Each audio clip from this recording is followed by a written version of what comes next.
ভেতরে আসুন ওমর, আপনি বাইরে কেন? শোনো জামিল, তোমাকে জানাতে এসেছি আমি আল্লাহ ও ওনার রাসূলের উপর ঈমান এনেছি। লা ইলাহা ইল্লাল্লাহু ওয়া আন্না মুহাম্মাদান রাসূলুল্লাহ। আপনি অবিশ্বাসী হয়ে তুমি গেছেন। অবিশ্বাসী? আমি নিজেকে মহান আল্লাহর কাছে সঁপে দিয়েছি। আমি একজন সত্যিকারের মুসলিম হয়েছি। সর্বনাশ! শুনুন কুরাইশগণ, ওমর ইবনুল খাত্তাব তার পূর্বপুরুষদের ধর্ম ছেড়ে অবিশ্বাসীদের দলে যোগ দিয়েছেন। তিনি মুহাম্মদের ধর্ম পালন করছেন। শুনুন কুরাইশগণ, খারাপ খবর আছে। আসছে। কে এসেছেন?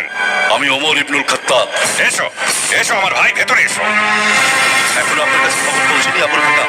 কিসের খবরের কথা বলছো? আমি আল্লাহর রাসূলের প্রচার করা ধর্ম ইসলাম গ্রহণ করেছি। এই জঘন্য খবর দিতে এখানে এসেছো তুমি? না, জঘন্য তুমি, কারণ তুমি অবিশ্বাসীদের মধ্যে শ্রেষ্ঠ, আল্লাহর শত্রু। মোহাম্মদ তোমাকে জাদু করেছে, জাদু করেছে তোমাকে মোহাম্মদ। তিনি আমাদেরকে সত্যের পথ দেখিয়েছেন, কিন্তু এখনো তুমি মিথ্যার জগতেই পড়ে আছো। মোহাম্মদ তোমার মাথা নষ্ট করে দিয়েছে।